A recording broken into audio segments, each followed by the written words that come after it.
seen as an identity on the web, why isn't WordPress pushing harder in the direction of identity management? I suppose it depends on what you mean by identity management.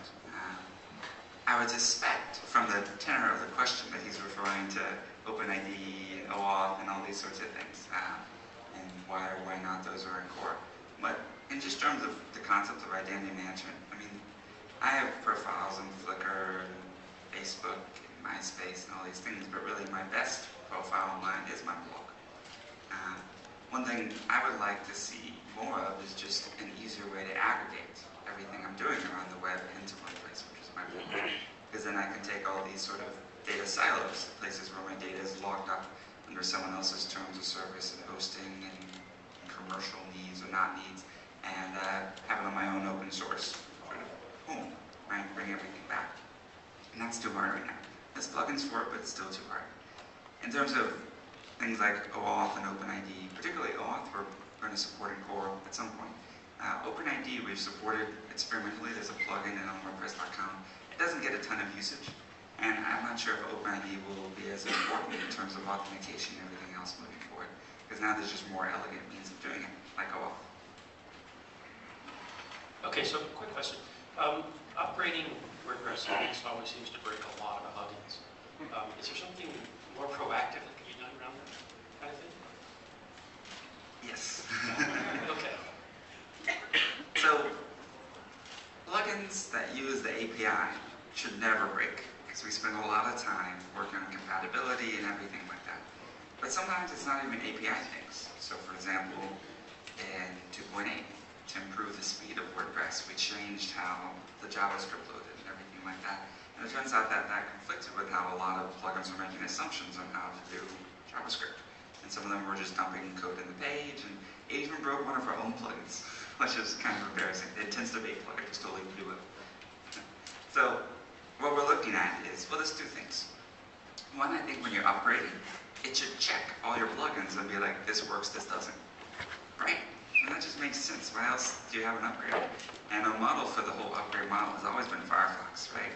And I love how Firefox does that. You're upgrading, it says, this is going to work, there's updates available for this, and this doesn't work, so we're going to disable it, right? You just go on, and then, a week later, it notifies you there's an update for the thing that didn't work, and you're done. That's how I want the WordPress plugin system to work. In terms of being more proactive, what we're doing is spending a lot more time to serve the top plugins, because the very top 20, 30, 40 plugins make up many hundreds, if not millions, of installs, like of people using plugins.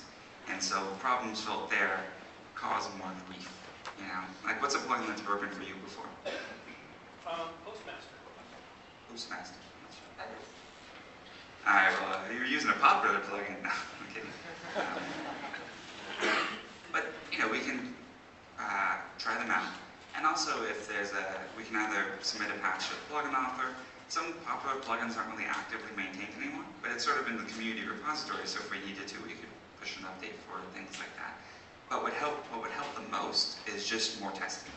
In the last beta and release candidate cycle, we had thousands of testers, but apparently those thousands of testers didn't run that many plugins. Probably because they were developers, right, who run mostly their own plugins. Like, I don't run a ton of plugins. Well, I'm getting more, but because if I really like a feature, I just put it in WordPress. That's kind of cheating. But not everyone can do that, so we need more people testing the beta and release candidates. In fact, there's a new way. There's a flag you can put in your config file to actually get upgrade notifications and automatic upgrades about betas and release candidates. By the time something gets to sort of release candidate, it's pretty stable. And I actually upgrade my blog every single night. I have a SVN up that runs. So literally every morning at 5 a.m. If you ever see my blog down, it's probably because of that, but it only happens like once every 2 or 3 months, and that's trunk bleeding edge code, not even beta or release candidate.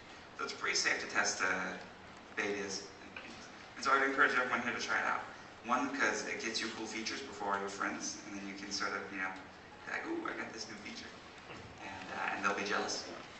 And two, it's a great way to sort of get back to community without needing to know anything about code or anything like that. Really, just a data point, this broke, is very useful. And generally, we can dig into it and figure it out. Yeah.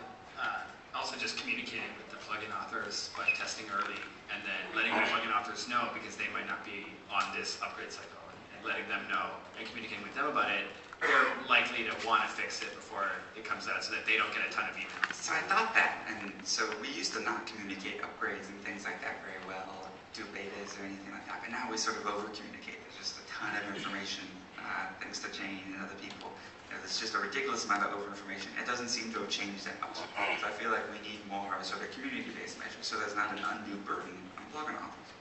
Another thing I'd love to do is, right now, the way plugin compatibility is indicated in the plugin directory is based on basically a field in the repo where the plugin author says this has been tested up to 2.5. But it might still work with 2.7. And I would love to have some sort of way for all the users of the plugins and all the users of the plugin directory to say what something is compatible with or not. And then that sort of is the information we use to determine compatibility rather than this arbitrary field, which might not be updated. It relies on the plugin author to update it, which is, again, an undue burden. These sort of things are what community is good at. It's what WordPress community is good at. And that's what we should, so that and plugin translations, I think are the two things I want to move away from relying and weighing too heavily on the plugin author. Was there another? Okay. Hi. The journalism space is changing very quickly. My girlfriend recently graduated from a university in China in journalism, and most of the people in her class aren't even bothering to look for jobs. And I heard that are not bothering to look for jobs just because the prospects are so bad. And I heard that there were 10,000 layoffs between January and June this year in the newspaper industry. So have you seen an increase in the uptake among that group using WordPress.com? And is WordPress as an organization, is Automatic doing anything to reach out to that particular group? Because I think that's a group that could benefit from being exposed to some of the opportunities of blogging. And we've seen huge uptake from what would be termed traditional media using WordPress.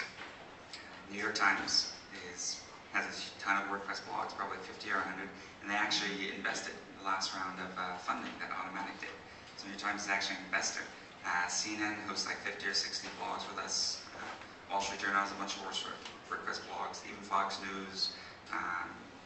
Basically, the gamut of media is all embracing blogs in a real way. And I think that's pretty cool because, like, I like to think that traditional media is in trouble, but journalism is not in trouble, right? Because I'm seeing acts of journalism recurring all over in places where, where previously they might have been confined to the halls of something like the New York Times. And that really excites me as, a lover of journalism and in some ways of newspapers. And I would love to see that format evolve. Like, I'm addicted to my Kindle. Does anyone have a Kindle here? Can you get him a Kindle? It sucks. Teasing us. Well, these frames for us. Yeah, next time I see Jeff, I'll be like, hey. And the Kindle's amazing. You guys can drive to New York and get them, or I don't know how it works, but it's completely changed my reading habits. And to me, so with the change for me, I don't get any newspapers on my Kindle, but I do get a couple magazines on there now. And it's magazines I never read before in my life, one of which is the New Yorker, which I always felt guilty, like I should read, but I never actually did. And now it comes on my Kindle, and I'm reading it more and more. And I've become smarter and stupider as a result. So it's been kind of awesome. Just ask a question for the crowd. Who here works for a media company and uses WordPress? Because I know there's a few. Because we've been hearing a lot of WordPress in lots of media company. Okay, I